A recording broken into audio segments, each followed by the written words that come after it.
प्यारे दोस्तों, हमारे वीडियोस को देखने के लिए धन्यवाद। प्रत्येक वीडियो के अंत में हम आपसे 3 प्रश्न पूछेंगे।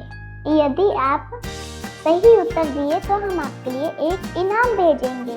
तो वीडियो को अंत तक जरूर देखें और इस नंबर पर अपना उत्तर भेजिए।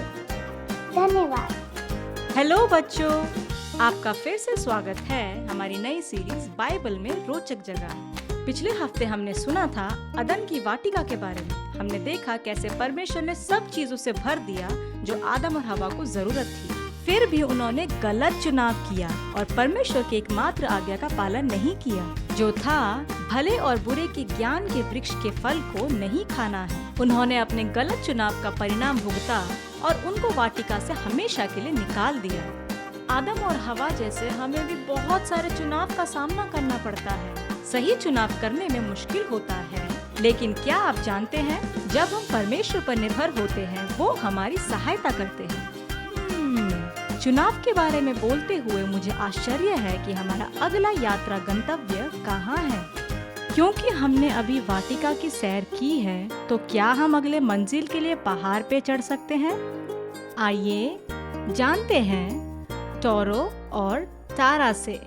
तारा, क्या तुम्हें पता है संसार में समुद्र तल से सबसे ऊंचा पर्वत कौन सा है? ये बहुत आसान है, हिमालय में पर्वत एवरेस्ट। यह समुद्र तल से 8,848 मीटर ऊंचा है। अब क्या तुम्हें पता है जापान में सबसे लोकप्रिय पर्वत कौन सा है? हाँ जी, पर्वत फूजी। उस पर्वत का नाम क्या है जहाँ परमेश्वर ने मनुष्य से बात की? पर्वत स्वर्गदूत, मुझे नहीं पता।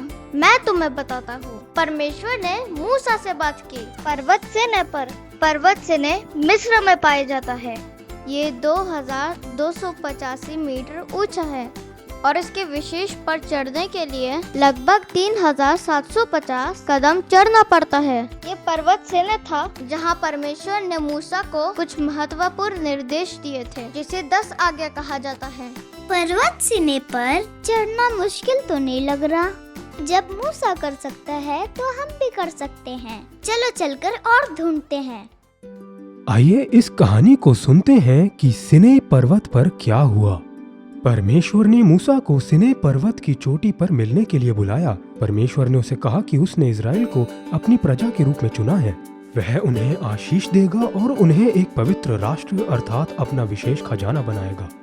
ऐसा होने के लिए लोगों को खुद को परमेश्वर के लिए अलग करना होगा और उसका पूरी तरह से पालन करें।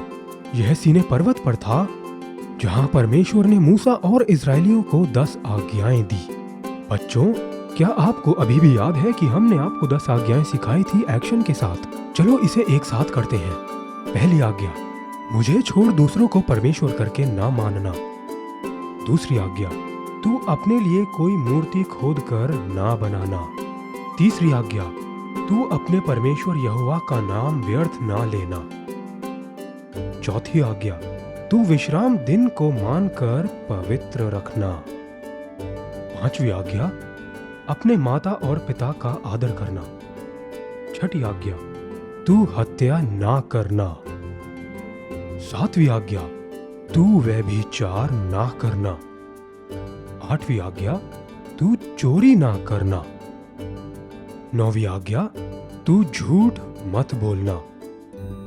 10वीं आज्ञा, तू किसी की वस्तु का लालच मत करना। हालांकि मूसा लंबे समय तक सिनै पर्वत की चोटी पर था और लोग चिंतित होने लगे, क्या होगा यदि मूसा वापस नहीं आया? हमें प्रतिज्ञा किए हुए देश तक कौन ले जाएगा? इसलिए वे एक योजना लेकर आए। उन्होंने हारून से कहा, हमारे लिए एक देवता बना ताकि हम आराधना कर सके और ईश्वर हमारा मार्गदर्शन कर सके। हारून ने हार मान ली और उसने सभी को अपने सोने के आभूषण लाने के लिए कहा और फिर उसने इसे पिघलाया और एक सुनहरे बछड़े का आकार दिया। परमेश्वर जानते थे कि लोग क्या कर रहे हैं और उसने मूसा से कहा, तेरे लोगों ने जो मेरी बात मानने का वायदा किया था वह उसे भूल चुके हैं। परमेश्वर हर किसी को उनके पाप के कारण नष्ट करना चाहते थे, परंतु मूसा उनके लिए बोला। उसने परमेश्वर से उन पर दया दिखाने को कहा और चूंकि परमेश्वर अपने लोगों से प्रेम करता है तो उसने अपना मन बदल लिया। हालांकि अवज्ञा का परिणाम यह हुआ कि वे वायदे किए गए देश में प्रवेश नहीं करेंगे और वे उन आशीषों का आनंद नहीं ले पाएंगे जो परमेश्वर उन्हें देना चाहते हैं। बच्चों, परमेश्वर हमसे बहुत प्यार करते हैं और वे हमें आशीष देना चाहते हैं, लेकिन ऐसा होने के लिए हमें चाहिए कि हम उस वचन के लिए जो उसने हमें दिया है अपना जीवन आज्ञाकारिता से जिएं। तो आइए हम जो कुछ भी करते हैं उसमें हम परमेश्वर की आज्ञा का पालन करना चुने। आमीन।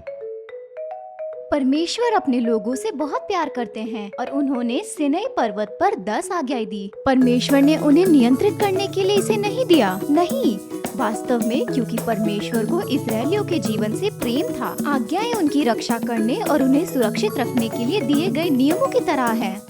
परमेश्वर के नियम इस छतरी के समान है। वह हमें बारिश से बचाता है, या इस कंबल की तरह जब हमें ठंड लगेगी तो हमें गर्माहट देगा।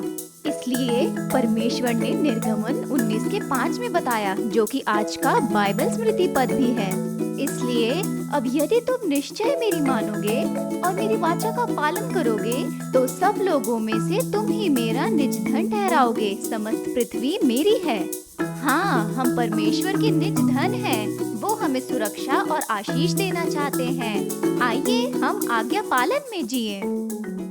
परमेश्वर ने मूसा से मुलाकात की और मूसा और इस्राएलियों को 10 आज्ञाएं दी। तो बच्चों, क्या आपको अभी भी याद है वो 10 आज्ञाएं?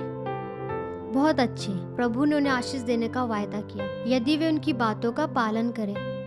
जी हाँ, वह हमसे प्रेम करते हैं और सुरक्षित रखना चाहते हैं। परमेश्वर की आज्ञाएं और नियम हमें नियंत्रित करने के लिए नहीं, मदद करने के लिए है, ताकि जब हम आज्ञाकारिता में चले तो हम बच सके और अपने जीवन में हम उनकी आशीष का आनंद ले सके। क्या हम प्रार्थना करें? प्रिय प्रभु, हर दिन आपके वचन का पालन करने में मेरी मदद करें। आपके नियम और आज्ञाएं मुझे दी गई है क्योंकि आप मुझसे प्रेम करते हैं और मेरी रक्षा करना चाहते हैं। जैसे कि मैं आपकी आज्ञा मानती हूँ, मुझे पता है कि आप मुझे आशीष देना चाहते हैं और मुझे सुरक्षित रखना चाहते हैं। यीशु के नाम से हम प्रार्थना करते हैं, आमीन। हमें आशा है कि आपने पाठ को ध्यान से देखा होगा। हमारे आज के 3 प्रश्न हैं। विश्व में समुद्र तल से ऊपर सबसे ऊंचा पहाड़ कौन सा है? परमेश्वर ने किसको और कहां कितनी आज्ञा दी?